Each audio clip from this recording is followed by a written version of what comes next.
Fuck.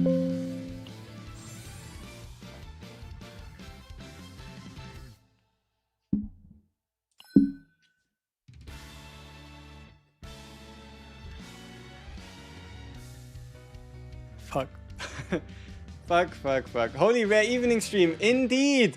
Man, I... forever stuck E1 Orlea.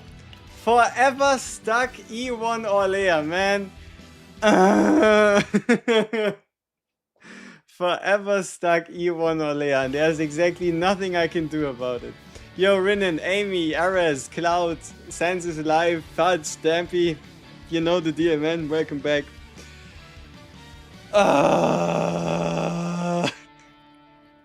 Guys, there a new OP build for Hyde Mary in S4 or stick to the old build? I mean, you can absolutely 100% cook a bit like this. Like, let's speedrun build a Hyde Mary. How about it? Let's speedrun build a disgusting Hyde Mary.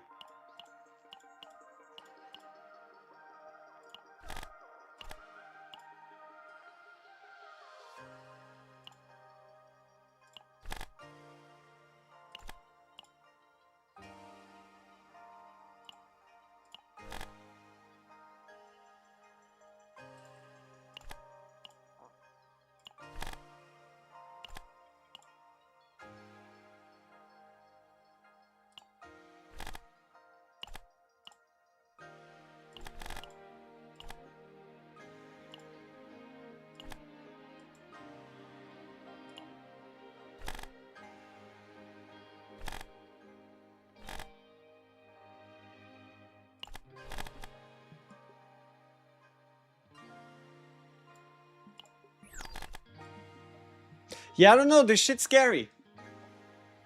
This shit is scary. You might even just be able to stay with something. There's like, this is disgusting.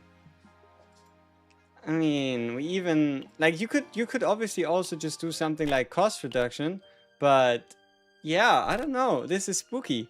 This is a spooky build. I mean, Driven Hunt is just that strong. You chilling with no copies from Olea? You smart. You smart. Okay, gentlemen, I need to rant about dupe and partner value for Hilde. Okay? The reason why is you can, if you want to, you can hop into his chat right now and let him know. But Mr. Cappy Lyric, you know, he told me I would never E6 somebody. Proceeds to E6 Hilde and rub it in. And then he's like, yeah, but you know, I would never get a maximum dupe partner. Proceeds to do it. Proceeds to flex that shit. Like, it's kind of disgusting. Let me give you the benefits, okay? So, let's talk about the crazy stuff, right? So we have 10% crit chance. We obviously have the 30% extra attack multiplier. And then we have 25%, right? I mean, 25%, how bad could that be in terms of crit chance? I mean, it's just 25%. That's equal to a necklace. Now, the problem starts when you start looking at fully duped partner. What do you mean? 20% crit chance, 80% multiplicative to any and all instinct attribute attack cards created in the draw pile. So you mean to tell me, just with partner, like just with next partner and full dupes, you're getting 45% crit chance? 45%? That means without any crit chance substats whatsoever, you have a 58% chance to crit through 13% base crit from potential and base. Like 80%, like this is kind of crazy. 80% multiplicative to any and all instinct attribute cards that will be created in the draw pile. Like, man, that's spooky.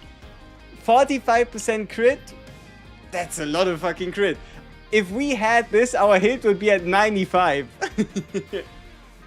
But yeah. 4 days of grinding and you just reached level 50. What should you do? Now that you are level 50, your main mission is to find, let's say, your favorite 2 to 3 combatants and work towards maxing out a character's potential. So, okay, pick one. Pick your favorite damage dealer, get this top right potential here, then get the crit chance, the crit damage, and the cards. That's what you could farm for, because now you have the full potential values unlocked. If you're now level 50, find your mate, find your favorite main DPS, bring him to 60. But more importantly, do not get baited by wasting a bunch of resources on early 4 stars in terms of supports. You can use a Rin, you can use a Ray, and you can use a Mika at any point in time. The same is true for Nia. You can use any of these 3 at 50. There is no real need to go any further than 50. Save the resources, put them into characters that actually hit hard and have some fun. What's up, W, my G? Let's go. Your account is still 40. What should you do? Continue playing the game. You are in no rush. What you can try is, if you also want to potentially see if you can maybe, I don't know, get better gear. Oh, especially if you're still in the process of leveling up, how about you play Sortie? Because Sortie, you'll build yourself currency that you can use to then build endgame decks, while still getting, I guess, the best or the most amount of benefits. I just tried your recommended Eternal Hunger build with Renault on tower and it was pretty fun. Let's go. What's the best third partner for the Hilde X Faye combo? A Typhera? I'd say a Cassius. A Cassius because of the damage boost. He should be in a rush. The Rapture is happening in October, so he might want to hit 60 before the world ends. Yeah. I want to rebuild Luke. What season is better, S3 or S4? Ooh, I built an S4 Luke. How about it? Want to have a look at my deck? Built that beauty yesterday. How are we feeling, gentlemen? Do you see this card? Do you see what I see? I think this card has a certain aura. A certain dominance. I mean, look at this. You create 3 and draw 2? Man, that's beautiful. But yeah, and then you also obviously have this beautiful card right here, which creates you pretty much 5 bullets a turn starting from turn 2. Because it will obviously create 2 the next turn, but also 3 in the turn you use it. So I think something like this, maybe one of the chain fires turning into a stealth reload, but yeah. But obviously you can also play it on normal. Like you could also swap this into something like if I had a core. If I had a core, I'd make one of them, you could even make them 0 cost, so it's cheaper, but 1 less draw. Or you could obviously do something like cost reduce to chain fire, right? How to build a deck? I just blindly choose what lit up in my chaos run and I don't understand the codex system. Okay. So how do you build a deck, right? The most important part is codex. Okay, let's quickly talk about codex. So the most important button in codex is this right here. You see this? This allows you to reset a planet and create a brand new one. Now this looks hella complicated, but let's make it easy for you, okay? You ignore this planet, right? You ignore this one, you ignore this one, ignore this one, ignore this one. The only planets you really care about are, if you want to build a Season 1 deck, Laboratory 0. If you want to build a Season 2 deck, Burning Life. If you want to build a Season 3 deck, Theater of Illusions. And if you want to build a Season 4 deck, Shattered Light and Claw. Now, this is where Swamp of Judgment comes in. Swamp of Judgment is a planet with pretty much the best gear in the entire game. So, depending on what kind of deck you're building, you might want to combine this planet with the season mechanic. The way that works is you can either play with no season, Season 1 effect, Season 2 effect, Season 3 effect, or Season 4 effect. Luckily for you, unless you don't like survival cards, which is a Season 4 mechanic, you do not want to play Season 4 mechanic on this planet anyway. So if you're building a Season 3 deck, Swamp of Judgment, Season 2 deck, Swamp of Judgment if you want to. Then again, the difference between Swamp of Judgment and Burning Life, it's not that big. And then Season 1 deck you could also do on Swamp of Judgment. My deck I spent on 3 Fracture Arrows, 1 Upgrade Homing Arrow up to 5. Yeah, we just have to see how AoE, right? How AoE does content become. Here, this is my Fracture build, for example. I keep getting CZN while watching WG. Yeah, it's crazy. I don't know how marketing sometimes works together. Somehow they market the game to the people that already play the game. It just feels like a bit of a waste. You think that Hilde is the most fun ever had in this game? Ooh, that's nice. How do we know which season we want? I mean, what's the difference for the character cards? That's a lot deeper. If you want to get a good observation, then you need to watch guides in regards to the seasons. And that is because every season is different. So, in general, every season introduces, number 1, brand new common cards, meaning cards that you can put on every character that cost you save data. Number 2, a season mechanic, like here it's going to be forbidden cards, here it's going to be persona cards, here it's going to be these survival claim control cards, and then number 3 is going to be other seasonal based effects, like for example seasonal gear or season gear perks. It's a lot more complex, but you don't have to worry about it. It's something you're going to get used to over time. Don't try to let yourself get overwhelmed, because nobody is expected to understand 4 seasons at the same time. Pick a season, usually the newest one, in this case season 4. Understand season 4, build characters in season 4, and once you've done that, once you have your base, once you know how season 4 works, that is when you can branch out. That is when you can try other things. That is when you can try and learn another season, experiment with new cards. But for now, this is where you want to be at, right? For pretty much the next 60 days, in this chaos button right here, on difficulty 8, this is where you want to live. How's my Iwan Olea doing? Well, she's certainly Iwaning. Did CZN do well in this month's revenue? Supposedly not, but I don't know if I trust the numbers. She's certainly Iwaning. Fracture skates with dot subset. It does. Because it's not glowing whenever I look at the equipment for Hilde. Yeah, that is because extra attack damage in terms of increasing her damage amount is a lot more valuable. But if you are building a fracture deck, so for example, if I use this deck, damage amount, draw 2, ionization, no, not this one. If I use this deck right here, the create fractures, the apply fracture to all enemies, if I use this, yes, dot substat is what I would be looking for. Which is also why I have gear prepared for us that we can roll. Is what I'd like to say, but you'll realize 2 things in a second, okay? You'll realize 2 very important things. Number 1, I don't have any gear pieces to roll. Number 2, and even more importantly, brother, take a guess. Take a guess. How many credits did I own on Wednesday when the season started? Take a guess. Give me a couple numbers.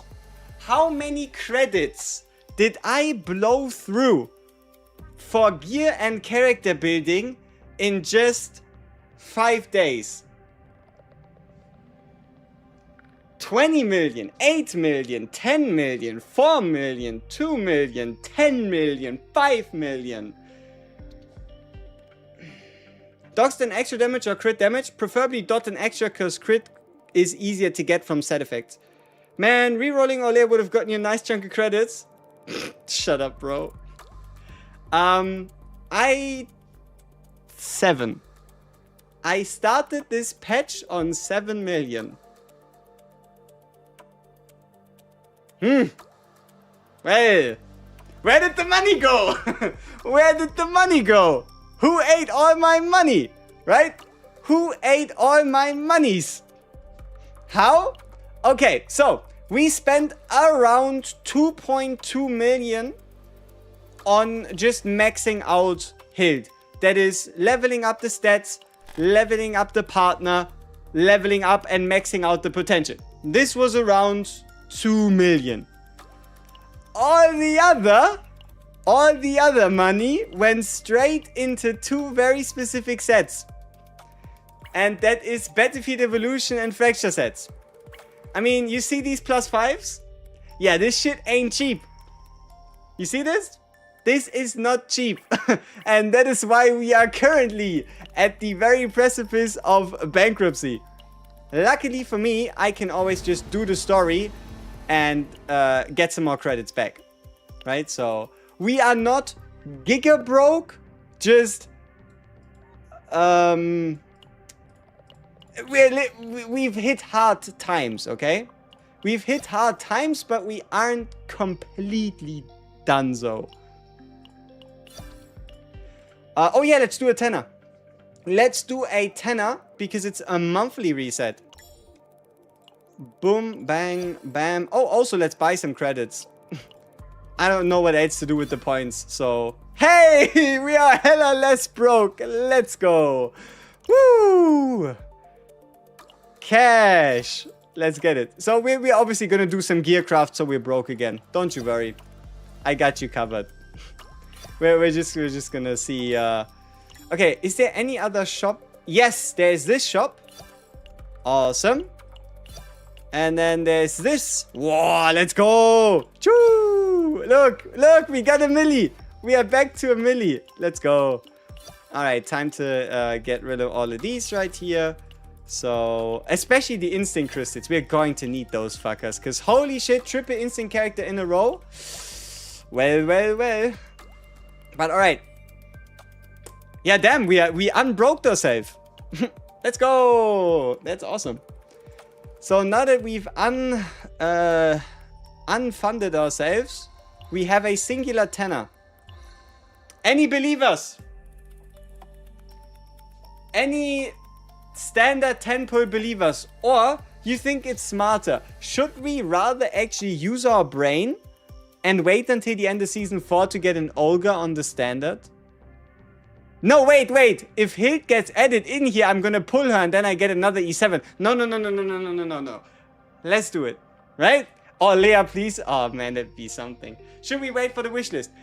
If you are a resource-conscious person that has levels of self-control that I can only dream of, then you should be waiting for the wish list because we know it's coming. We know it's coming, we just don't know when. And trust me, if any event in the next near future might give it to us, it could be the anniversary. But okay, let's see. We are 28 from pity. We will do a 10 pull and then we'll stop. Booyah. Could be a fake out. Could be a fakest fake out to ever fake someone. Any day now? Nah, okay. Hey, at least we got like 8 currency. I don't think we're gonna do singles though. The fakest fake out. Yeah, there's like a... So there's 2 types of fake outs. There's the fake out where it doesn't blink, but then she looks at a glowing tablet. And then there's the super special one where nothing happens and you still get a 5er. If you equip one of the skins, do you have to unequip it to get the normal dates instead of the skin related ones? No, you get extra ones. When you equip the skin on a character, you get access to 11 instead of just 7. Let's see if we can find a skinny person. Well, I don't have any. Unfortunate. Is Hilde a must pull? No, she's not a must pull, but she is a really good character even without a partner. Because if I pull her, I can't pull Arabella or Olga. Damn, if you know for a fact... Oh, you mean if you could do Hilde, but you cannot get her partner. Okay, make sure that you can get Arabella in 16 days and 7 hours. That's the baseline, right? Really love the Hilde gimmick. Nice. Which build would I recommend that's gonna match Arabella? It's impossible to say, but it is very likely, okay? It is very likely from everything that we've seen that a Quiver Reload build is the one that is going to most likely work together with the Arabella the best. So, at its core, I'd build something like a Survival 1 Claim 2, so that you can make your way to a Claim 7. So, Survival 1 Claim 2 with quad copy, or 4 cards of the Fracture Draw, the Harmful Effect Big Game Ranger, and then like a Plasma Rain. Is your account bricked? You used to select on Yuki? No, that's fine. That's good. That's sweet. I mean, look, even I have a Yuki deck, if you can believe it. Look at this. Choo! It's a Yuki Season 4 deck with enhanced defense. Okay, come on.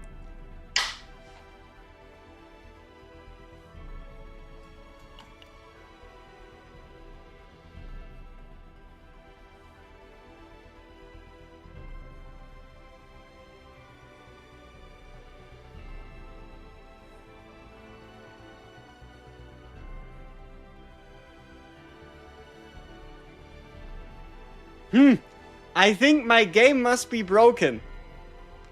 I think my game must be broken. Something isn't right. So we're going from a defense percentage increase to a shield gain amount increase. I don't think I will. I don't think I will. What would be the average pull for E6? Okay, average is gonna assume you win 3 of your 50. Okay, you don't pull 7 times for a character. What you do instead is you buy 2 dupes from the shop. So if you are pulling 5 times for a character, and we're assuming it's gonna take you, let's be generous, 55 summons per, with some early hits, with some late hits, let's say 55, and you're winning, because you're talking average, let's say you're winning 3 of your 50-50s, you're losing 2 of them. That means you then have to go, okay, let's see, you want to get to 5 copies. I mean, 10 5-stars is a crazy amount. I mean, if you're counting on mega dupes, things become a lot more manageable, right? But I say 350 summons is a comfortable amount to start dreaming about an E4. I'd say. Limited partners are 400, I believe. No, limited partners are 300 as well. Limited partners are not more expensive than standard ones. The only caveat is they will only be there while their banner is live. It's the same price. Same price for Arabella dupes, same price for limited dupes, for partner dupes. It's the same thing. It's just on a duration. The average per rate of combatant is 69. Yeah? Man, that's crazy. I thought it was different. Okay.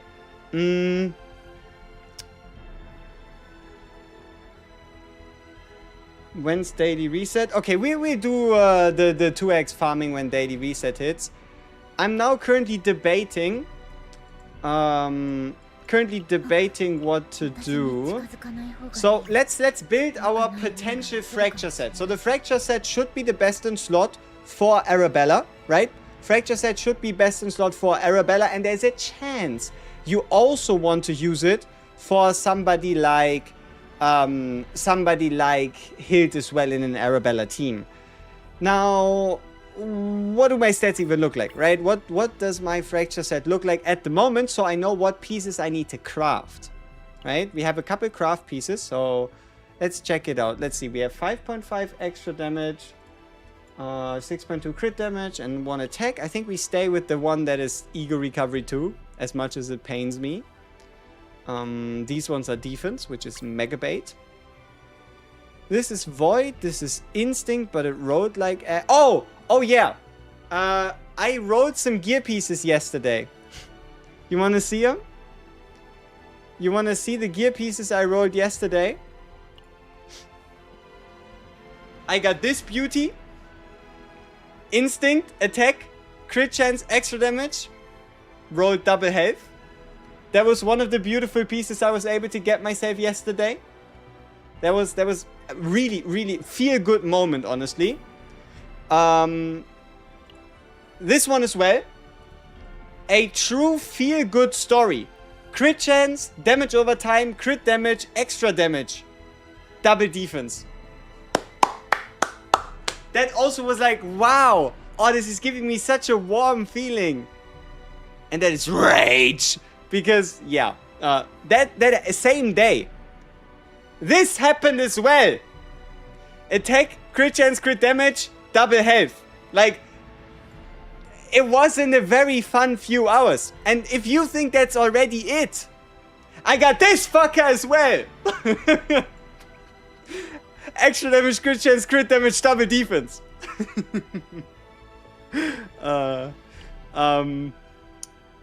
Yeah, and this one as well, because it's not enough. I think we also had a key. No, we didn't have a key. Yeah, it was mainly these stupid pieces. Oh yeah, this one. Fucking bullshit. But wait, it is what it is. Okay. No. We are trying to get as much damage over time stat as possible, because it should be pretty nice for dots to get a final dot multiplier. So let's see, which of these pieces do have dot? This one does, which makes it a lot more interesting, to say the least. Okay, this one's our only thing that has dot. This one has dot. This is a bit of a tech, no crit chance whatsoever, but it's 9.4%, which is kind of cool. So maybe we actually swap that one in. What about this one? It's 9%. Okay. Okay, sure. Like, obviously the stats are gonna look like a joke, right? But that's because it's a tech main, which... yeah. But alright, yeah, I don't think we could go wrong with crafting goblets. How about it? How about we craft 3 fracture set instinct percentage goblets? I think I have 3 of them. I have 2. Okay. Not 3, we have 2. We need to find 2 pieces to turn into trash. And then we should be good to go. You're gonna go in the trash, you're gonna go in the trash. You're gonna go in the trash. Yeah.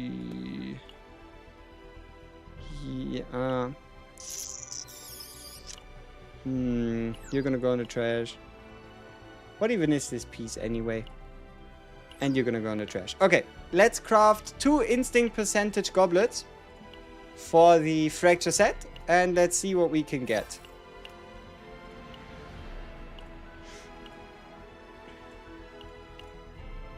Okay, 2 instinct percentage fracture goblets coming right up.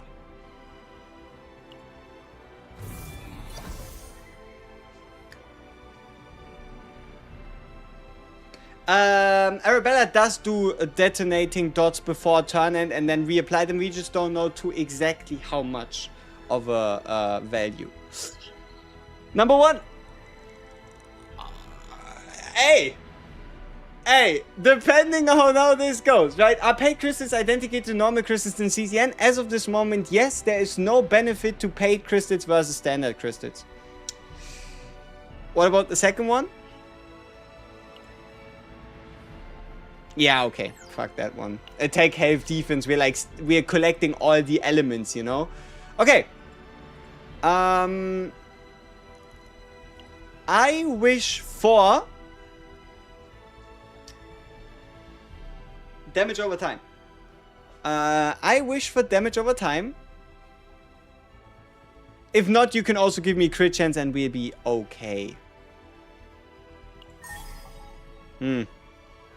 I have a bad feeling about this. Like, obviously, there's a teeny tiny chance that we still walk away with a good gear piece. I doubt it though. Then again, extra damage.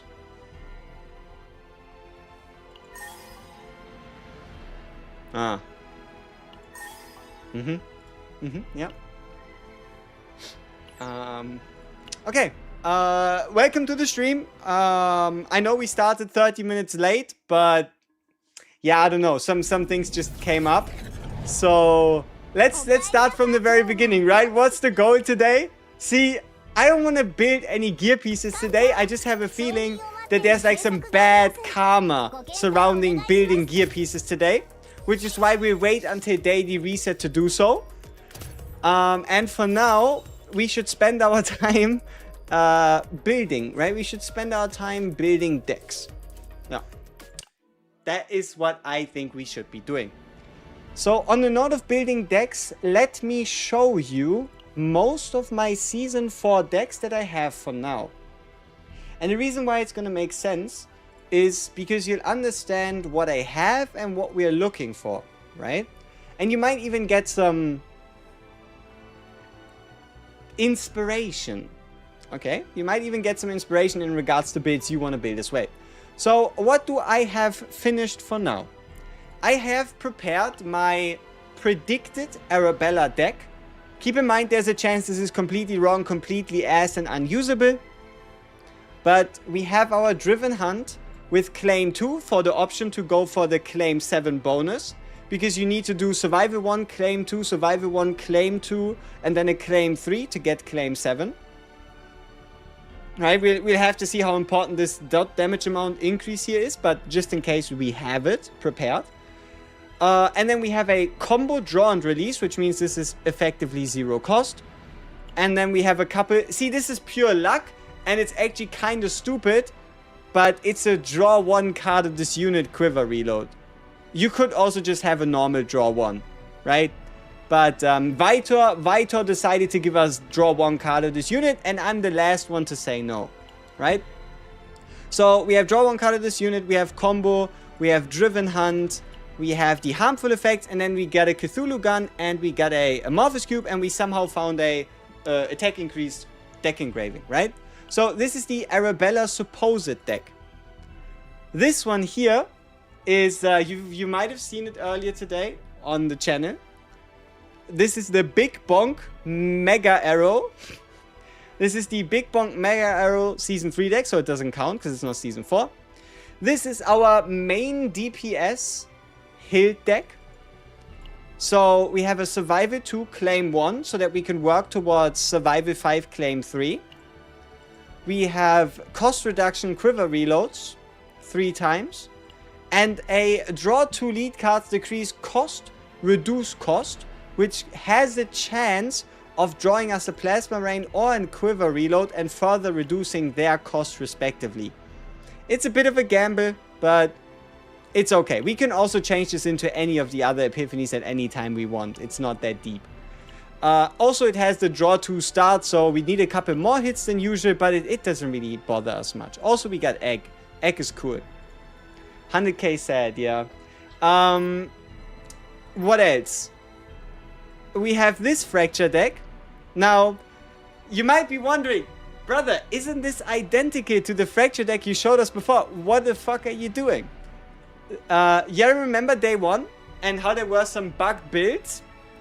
Yeah, this is the deck that had multiple desire cards in it, which led to it having Survival 3. So the reason why I went out of my way to prepare this deck is for a just for the more claim on the card, right? Like, this is pretty much identical. This is a draw Fracture with claim, and this is a draw Fracture with full survival.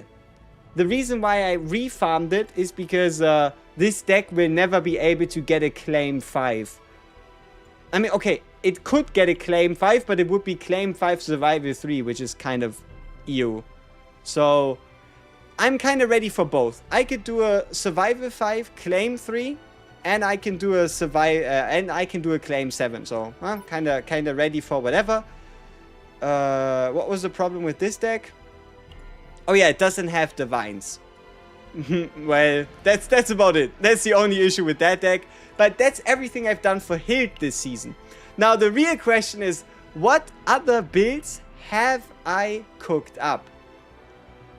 Hilde X Sereni ironically goes hard. What other builds have I cooked up this season? What else did I decide to build? So let's see. Did I decide to build a Fae? No. Did I decide to build Tenebria? No. Did I build a Hyde Mary? No. Did I build a Typhera? No. Did I build a 9? Didn't do it. Did I build a Shizuru? No, but I will.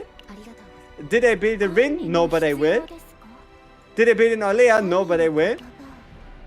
I built a Luke. Haha! A season for Luke. Season 4 Luke, main focus here is gonna be the brand new Create 2 at the start of the next turn, Create 2, the Create 3, Create 2. As well as also the change to Stealth Reload, now being 1 cost Create 3 at base, and 0 cost Create 3 Epiphany. So you could make a card like this, which is pretty potent, right? So we made a Luke deck. The most important part is obviously we have a Driven Hunt, right? We have a Driven Hunt. The only issue with this Driven Hunt is a little issue. You can fix it easily, but it's a Survival 1, Claim 2. So we would have to, for example, combine it with a Survival 3 and then a whatever Survival 1, Claim 1 on the support. Not the hardest of problems to solve, but it's a bit unusual, right? I don't see the point of going 2-1 or 1-2 instead of straight 3 on the Desire cards. Okay, let me explain, right? Let me explain to you the reason why you'd rather do 1-2 or 2-1. So, it's mainly about math, okay? Luckily, it's math in the up to 9 range, right? It's math in the range of up to 9. So, what is the difference between having a +1, +2, or whatever? So, your goal is either to do 5 claim. No, not 5 claim. So, it's either you want to do 5 survival, and then 3 claim, or you want to do 7 claim. Those are the main 2 builds right now. This one here has dot, and this one is bis, right? Like, this one is at the moment the best in slot, and this one is dot. Best in slot, dot. Now, let's have a look at having a 3 version, right? So, let's call them character 1, character 2, character 1, character 2, character 3. The important part is all about the base card, right? So, if you have a survival base, the best you can do is going to be survival 1, 2 whatever, and then survival 1 whatever 2, right? Now, if your second character all of a sudden has an inquiry base, because they're support, right? That means you can at best do a inquiry 1 whatever 2, whatever 2, and then the same is true for if you have another survival base.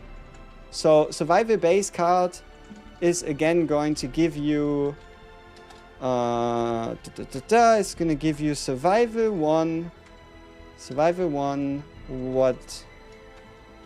whatever 2. See, and now this is where the problems might come in. Let's make it so that the first character now becomes a survival 3, okay? So if our first character is now a survival 3, what does it mean? It's impossible for us to now get a claim 5, like a claim 7, right? You cannot do claim 7 because you only have 6 points here, right? It's impossible to do claim 7 because this could only be inquiry claim 2, survival claim 2, which means the most you could do out of this would be survival 3 claim 4. And also what this can lead to is yeah, like that's the main reason, right? If you go survival 3, you can under no circumstances do like a claim deck. And then on the other hand, you would have to do something fancy like survival 1 claim 2, and then here it's something like inquiry 1 claim 1. This is kind of how you'd have to split it. I mean, obviously you could also do inquiry 1 claim 1 survival 1.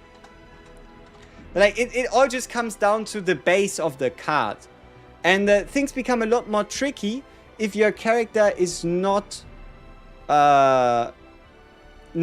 like, for example, survival base. Like, let's say you have like another inquiry base, right? It's all about the fact that you cannot change the first perk. That's the reason why it becomes important to have like 1-2s rather than full on 3s. Do I have a new Serenia build? See, now that we had this out of the way, who else did I decide to build? I built a Luke. I built a Cassius, but this deck hurts to look at physically. And the reason why is not because of the enhanced card damage amount. Trust me. That's okay. We are fine with this. No, the reason why it hurts is because this also was what you would refer to as a bugged deck. And unfortunately, what they kept in this bugged deck is an Inquiry 3. And now let's have a look at this entire thing here, right? If one of these cards becomes Inquiry 3, that means the only thing we can do if we use this Cassius is going to be something like Survival 5. Right? Because we already have only 6 points left. Right? So, yeah. They took all the other fun cards out of the deck and left me with a stupid Inquiry 3. What can you do about it? Now, the sad part is, look at the Divines, right? We had the reduced cost, we had the reduced cost, we had the reduced cost, we had the resolve here, we had the morale resolve there. It's okay. We will build them at some point, right? Is the Cthulhu Gun a 35 extra attack weapon better for Hilde? Cthulhu Gun is better, unless you can guarantee to get the egg item. So, Cthulhu Gun is always better unless you are ballsy enough to guarantee me right here, right now, that you'll get this item in your run. Okay? Cthulhu Gun, always best choice, unless you can guarantee me you get this. Then it's better to go for the 35% weapon or the 10% crit chance for 0 cost cards. Okay. Let's get back to what we were talking about, right? Cassius. This Cassius is cooked. This Cassius is not a Season 4 Cassius I'd like to play. Unless they do something where you can like get more Inquiry stacks or buff stacks or whatever somewhere. Like Inquiry 3 is not the worst thing ever. But nobody actively goes out of their way to play Inquiry 5 Claim 3. Right? Like nobody needs that to draw that badly. How would you guarantee that you get an egg? You guarantee egg by playing enough runs to the point where you get it. So the egg only drops from one source. No, I think there's 2. I think there's a really rare event where you can get a mythical piece early. And then the other source is obviously the final boss of the run. But okay, this Cassius is cooked. We forget about Cassius. So, reminder. We have a really well-built Hilde. Like, Hilde is pretty much almost done, if not ready for whatever. Hilde is ready. Luke is built. Cassius is cooked. Who else do we have? We have a Naja. We have a Season 3 ready Naja. And she's actually really rather ready. And that is because we have something like a reduced cost Jackets of Hunger. Withdraw 1. A Voracity 3 gain 1. Voracity 3 draw 1. Voracity 3 draw 1. And then a Voracity 3, right? Then we also have a nice draw 1 on Voluntary Control. And we have a sweet Inquiry 1 Survival 2. Which means we can use this Naja for any and all builds we would want to do. Do you know how much Scorch can stack to? 10 stacks. 10 stacks max, but when an enemy takes an action count, they reduce the Scorch. So you can technically stack it up after they've taken an action every single time. Meaning it's 10 plus however many actions the enemy has. So here, let's go to Scorch again. Let's find a card with Scorch. Do you see? Scorch says max 10, but that's based on... yeah, based on enemy action count. People translate Arabella's cards from livestream. Did you take a look at it? No, I did not. Also, I don't know how people can speak Minecraft enchantment table. I did take a look at the Arabella footage. And I did have a look in my own mind in regards to the effects. And I know the broad strokes. And I wanted to make a bit more of a in-depth look video in the next 1 to 2 days. But I have no idea how people speak Minecraft enchantment table. But, alright. Let's get back to the point in case. And that is, we have a ready Naja. I don't know what I'm going to do with this Naja. But, look, she even has healer mount. There's only a slight problem. All the cards in her kit that hypothetically heal are currently dead, gone, dusted, not to be found, right? Which is, like, sure, we could add a mealtime back in, but who does that these days? Hey, WG, reset my earlier. I got 3 dupes. Do I get E6 Luke, E3 Hugo, or E4 Rin? Brother, that is a stacked lineup. Go with whoever you like the most. Honestly. Go with whoever you like the most. And maybe a slight caveat. If you do go E6 Luke, you now always have the chance to draw a Luke so that he turns into a Spectre Cube instead anyway. So, right? Add mealtime for the Gaia boost. True. We'll add mealtime back at some point. Let me check again. What was the Gaia boost? Damage amount to attack cards of allies. Yeah, that's rather important-ish. It's an extra stack of morale. We'll add it back at some point, right? The unacquired signature card. But, point in case, we have a ready Nausea. Now, look who we also already built. I present to you Season 4 Serenial. And what a Serenial this is. This might be one of my strongest Serenial decks I've ever built. Period. So, let me show you around, right? Let me show you what we're looking at. Keep in mind, I'll probably change a couple of these. Like, for example, I don't want that many start of the turn, so I'm most likely going to change 1 or 2 of these into the dual hitter. I changed 1 of these into like the Ravage dual hitter. But yeah. We have a build Serenia. Let me show you what we have. We have a draw 1 card of this unit homing laser. Triple homing laser, gain 1 AP. A survival 2, 1 claim driven hunt. And then we have the Cobalt Light. I'm still not too sure about the exact Cobalt Light epiphany. We have the Shining Core for the Ravage. We have the double draw on Plasma Missile if the target is unbroken. And we have the Pay Shooting Star. Now, here's where things get a little nuts. Take a look at this piece of gear. Increases the damage amount by 30% against targets in the Ravage state. No, there's 4. There's 4 different mythic... okay, in total there's 5. The Hatchery Season Planet has 5 pieces of mythic equipment. I know. In comparison to the last season that had 1, there's a lot more mythic pieces to get this time. Let's see if they updated it already. They did not, so I'll show you the pieces. Mythic piece number 1 is the chest piece. When 2 attack cards are activated, force Scorch to our enemies.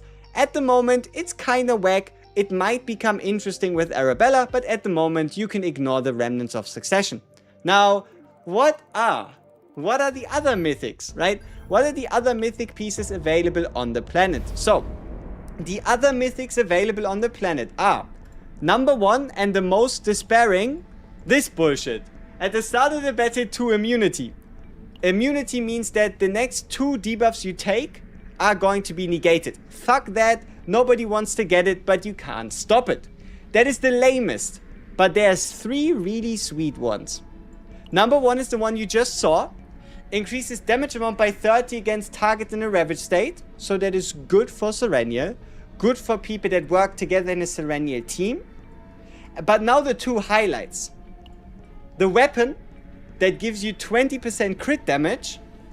And the best item of the entire season, 15% attack, 10% max HP, multiplicative stat increasing ring. And all 4 of these pieces, this one, this one, this one, and this one, are all in the loot pool on the final boss. And you know what this also means? Once we get a hidden boss, which we will, most likely with Arabella, you will have a second shot at any of these pieces when you beat the hidden boss as well. So, the hidden boss is going to be a pleasure. They need to start introducing extra use for gear. 90% of the time, you always want the exact same 3 gear pieces for every character. Oh, this season is a lot more diverse in terms of the pieces you want. But, oh yeah, let me introduce you to a piece that is a bit harder to get this season, but I could see actually being useful. This piece is a support item that is actually strong. It's this Expiration 30 reward ring. So, what we have ourselves here is a ring that says when 3 enemies are defeated, gain 1 AP at one time a turn. Obviously, it requires a certain piece of content to be available, but it is the ability to generate an AP from a gear piece alone. So, yeah, that is at least something to be on the lookout for. The Essence Fragmented Necklace. Most of the other pieces here are kind of suspicious. But yeah, in terms of gear, Invader Observation Log, really good as a ring. This is kind of ass, this kind of ass, this kind of ass, this kind of ass, this kind of ass. I mean, maybe this isn't too shabby for like a support. This is probably the most interesting chest piece, and that is when you get attacked, you apply a debuff. Kind of nice at the moment, not needed, but kind of nice. This one's interesting. For some reason, there's counter-attack support. This one's kind of ass. This one's kind of ass. This one's the weaker version of this one. Like, look at this. When attacked, apply 1 random among 3. And this one is when attacked, apply 1 random among 4 2 times instead of 3 times. This one here is kind of cool if you're like doing a nuke build. This one's kind of cool if you're doing a support but shield build. And the other ones are kind of ass. Is it a good time to start the game? It always is, because it gives you more time to level up your account, get your progression in, obviously have fun, and save some resources for example, the anniversary. Like, if you start now and save everything, man, you're gonna have probably the summon session of a lifetime in 2 months. Yeah. Like, if you were to, for example, start right now, then I'd probably try and reroll. Obviously, it's unrealistic, but if you're really that into it, reroll until you get a hit or a 50-50 loss early on this banner. Probably get her, have a really solid starter account, get probably snack a copy of Arabella, skip Olga, see what the anniversary does. What I plan today? Man, we are all over the place, but as I said, we built a Naja. We built the Serenia. Now, let me show you my absolute favorite thing in this game in terms of Serenia. Look at this gear piece. You see this, right? Increase damage amount by 30% against targets in the Ravage state. Look at this mutation. Would you look at this mutation? I feel like I've seen increases damage amount of attack cards against this unit by target in the Ravage state. So yeah, we have a 30% to Ravaged on the weapon and a 30% to Ravaged on the mutation, which is kind of cute. How do you get mutations? Mutation cores. Mutation cores at the bottom here. You should have probably gotten like, I don't know, 50 of them in the mail. How many did you get in the mail? Oh, you got 20 of them in the mail. You got 20 of them in the mail. But yeah, that is my Serenia for now. And yes, we do have a Yuki build. We have the ultimate Claim 3 Berserker Morale Machine Yuki. We have a critical damage 12%, 6% crit chance, 25% damage amount, Claim 3, 120% damage bonus to targets with any amount of debuffs, morale generating 0 cost flash / inspiration multi-mega hit. Could I share my Typhara builds? I don't have a Typhara build this season, but if you wanted to build a Typhara right now, let me cook you the one Typhara I would build if I had to build a Typhara. How about it, right? So, okay, sure, let's do a free building session. If anybody wants to build a Typhara this season, this is how I do it. This is how I build a Typhara this season.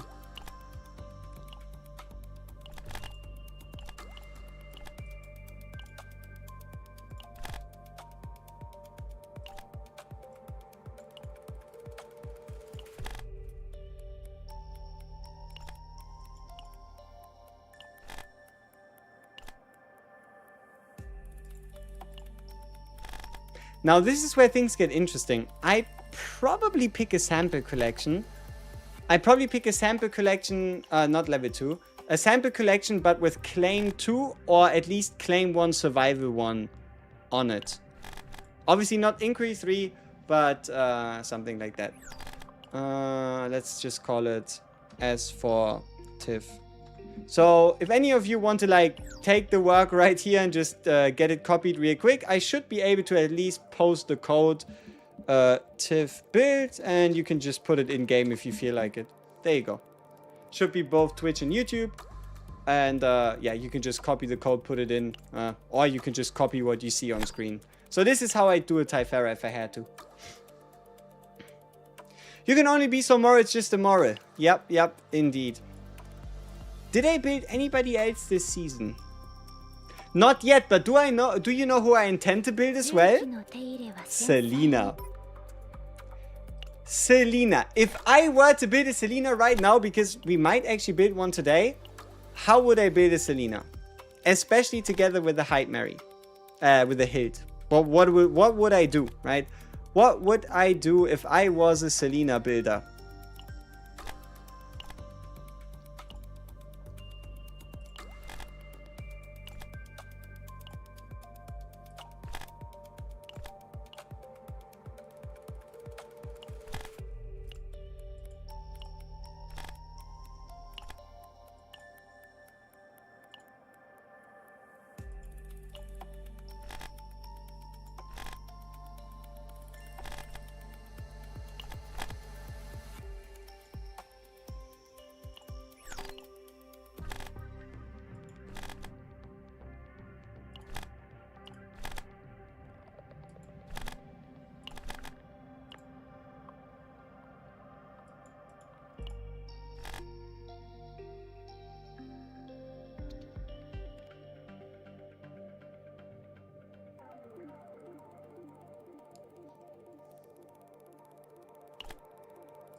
See, that's the thing, right?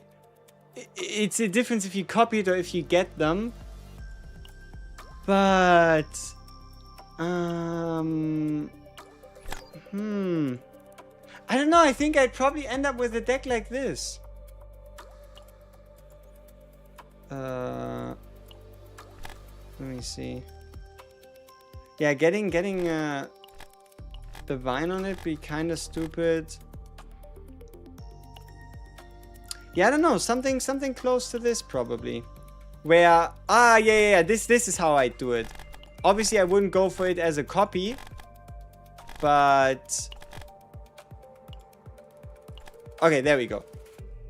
Probably something like this.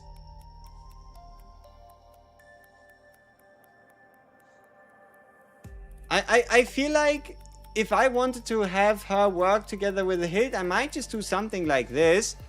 Which would be 8 morale, 3 fortitude decrease, plus super... Like, this deck is a 3-card deck when you play out all the cards. And also the negotiates are free with the gain 1 AP epiphany. Which is really strong.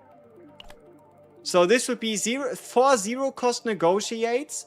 2 draw, driven hunt. I think this would be a really disgusting deck. You would use 3 quick shellings in a negotiate. I'm not too sure about quick shelling, I'll be honest. Never, like, I know what the card does. I'm just not too sure why you'd be spending 20 save data to put it in, you know what I mean? Like, you are getting a bit of a damage increase and a draw, but why? You know what I mean? Why?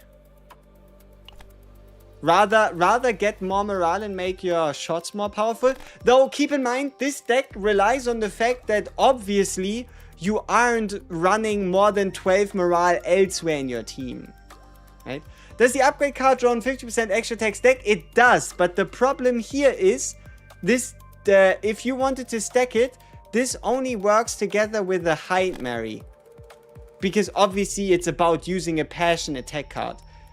Really, the only character that makes this incredibly good is going to be a Hyde Mary. You wouldn't use this if you were to build her with a Hilde, which was the assumption for starting to build this deck in the first place. You build an attunement, Selena. Ooh, that's sweet. With the attunement, draw 1, huh? Anybody who to use for the easiest Hyde Mary run in Chaos? Diana, Nia, and Cassie, anything else to keep losing on the run? Brother, just keep it simple. Do something like Mika. Do something like double healer. You could just do something like Cassius Mika, Nia Mika. You could also bring in an AoE character like a Kalib, like a Hilde. It depends what kind of Chaos you end up playing, right? Could you still reset characters? The only character you can reset at the moment is Orlea. Does anybody want this code? I mean, keep in mind, getting to 4 of these negotiations requires you to at least find 2 in the shop, right? But sure, I'll just give you a season 4 Celine. I guess season 4 Selene. If any of you want to, feel free to copy it here. But yeah. Selena for the 3rd season, love is real. True. Could I make a Tenebria code? Okay, if I were to build, if I was a Tenebria builder right now, if I had to do a season 4 Tenebria, how would that look like? Okay, sure. See, the good part is the decks I build now, I can just include as codes at some point later, so I'm not doing this for nothing, which is a great motivator. But okay, let me see if I can remember. Let me see if I can remember what we'd probably do here. I mean, I think this might just be the most sneaky, but also the easiest in terms of like big oomph.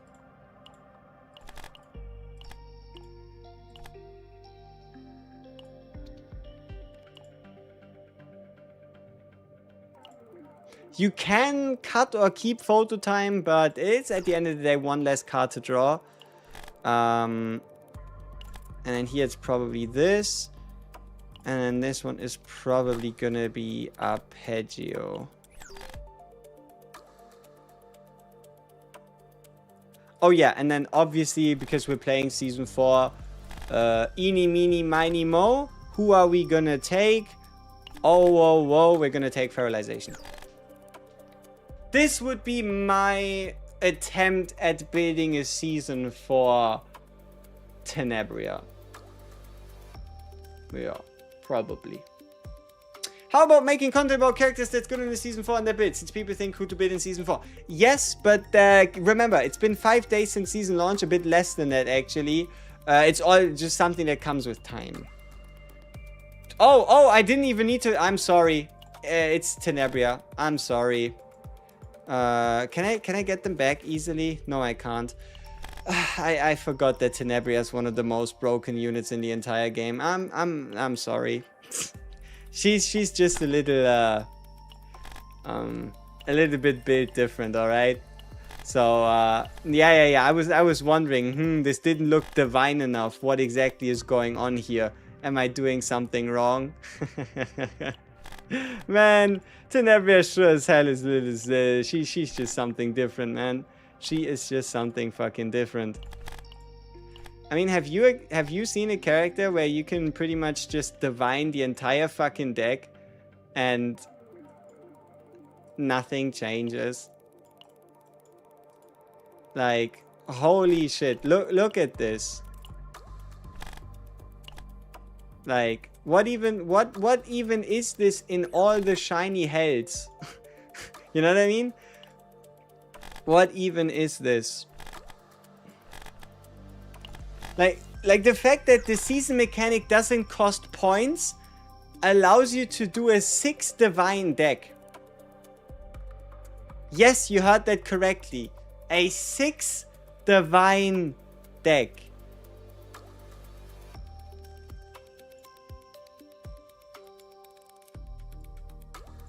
Two of the Encores should be +1 hit to the next 3 rhythm cards.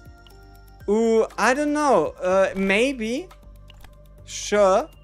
Like, I'm not entirely... Like, there's a few builds you can make work with her.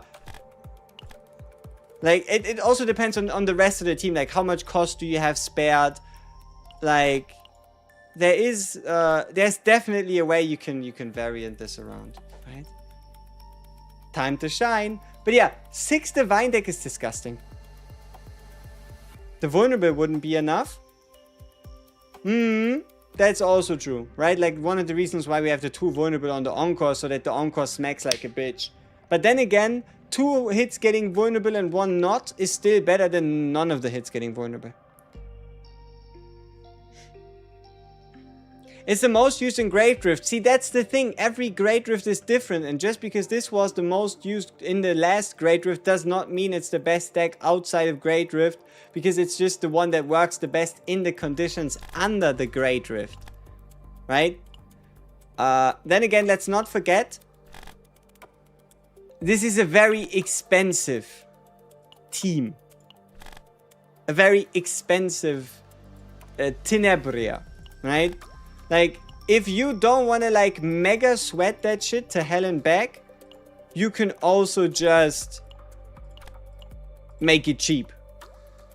Or make it draw. Whatever you need in the situation.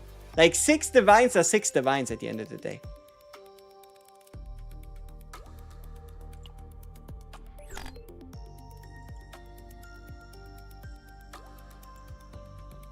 Yeah, 6 Divines is just disgusting. Okay. Where were we?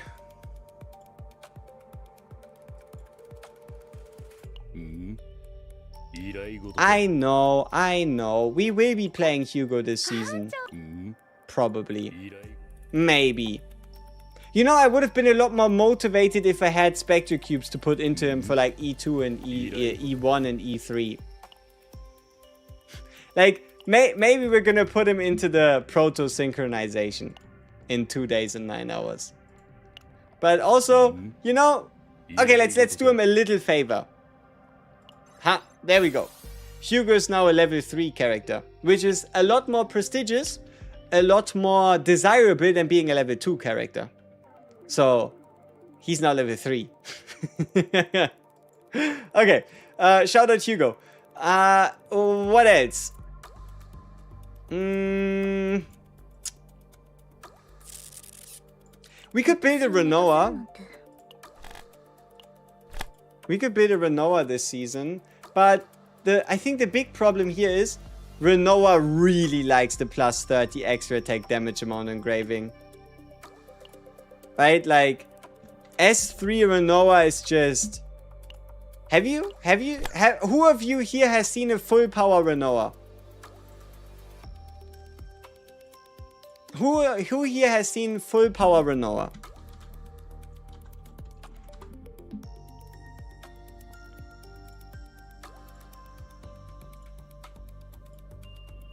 Nope. I'll show you. I'll show you. There's one guy on YouTube whose entire purpose is to take Renoa and make her the most disgusting character in the entire game. His name is Renoa Light on YouTube. And holy fucking shit. Like, what even is this?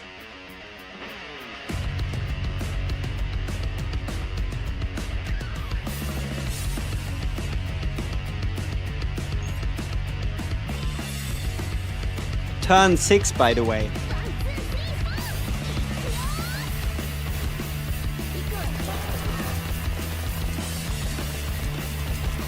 It's actually in-game, like, you can build this deck.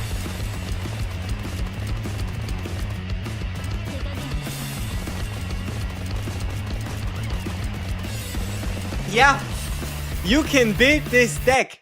992,616 damage turn 6. Turn 6. 992,616 damage on turn 6. Like, And remember, there's still this end of turn Renoa discard, right? Yeah, Renoa is Renoa.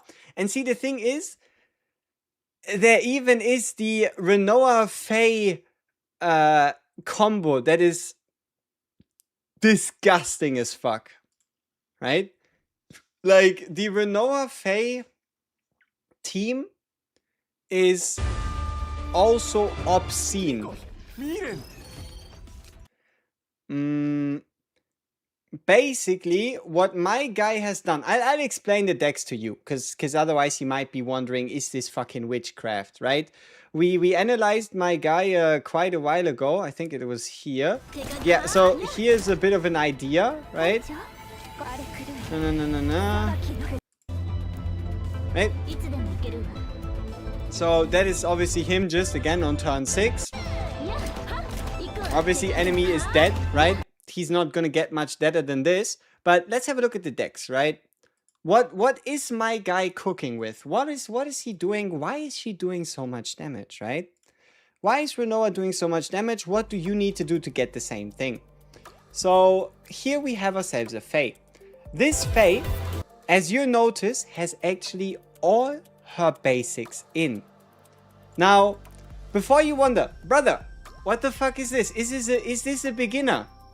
Why are all the basics in?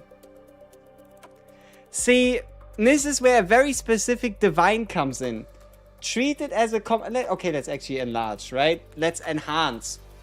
Let's enhance this deck so y'all understand, so y'all see the vision, right? So y'all see the vision and you know what's going on. So, my guy is keeping the basics in to have more save data to get in more negotiates. The reason why it doesn't matter is because he will always draw all his cards anyway due to them being treated as a common card. Think of it like this. He starts off with the Night Rain that starts in his hand at the start of the turn. And it will cycle and cycle and cycle throughout the entire deck. Because every single one of his damn cards has treated as a common card. Which means he can do so much shit with the save data he saves. Because he'll get only the cards he wants anyway, regardless of how much trash there ends up being in his deck. And the reason why that is important is because he can play his entire deck perfectly, even with 90 Renoa bullets in the deck. So, right? That's the Fae deck. Then, in terms of Fae gear, it's obviously, yeah, I mean, look at this. On extra attack, 1 morale, 8% ally attack, enemy action count, increased damage amount, and then Lux Engraving, which is whatever. Now we get to Renoa. Renoa is truly the most disgusting thing you'll ever see in this game. My guy is a Renoa min-maxer at heart, mind, and soul. Look at this.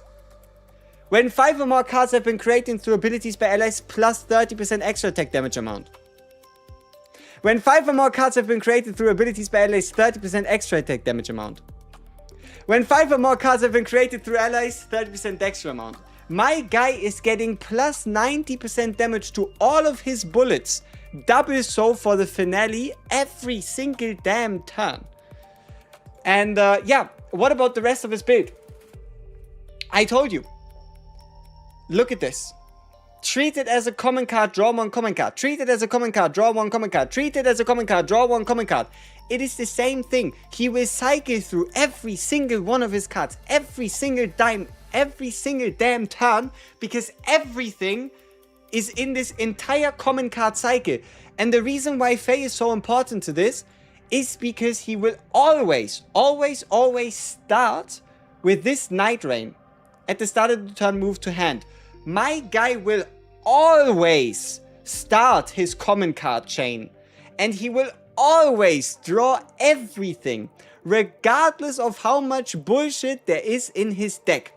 And then as the final nail in the coffin, because you thought it's not already enough, we have another full-on, complete, treated as a common card character, right? We have the action count increase, again another tentacle. This is not important.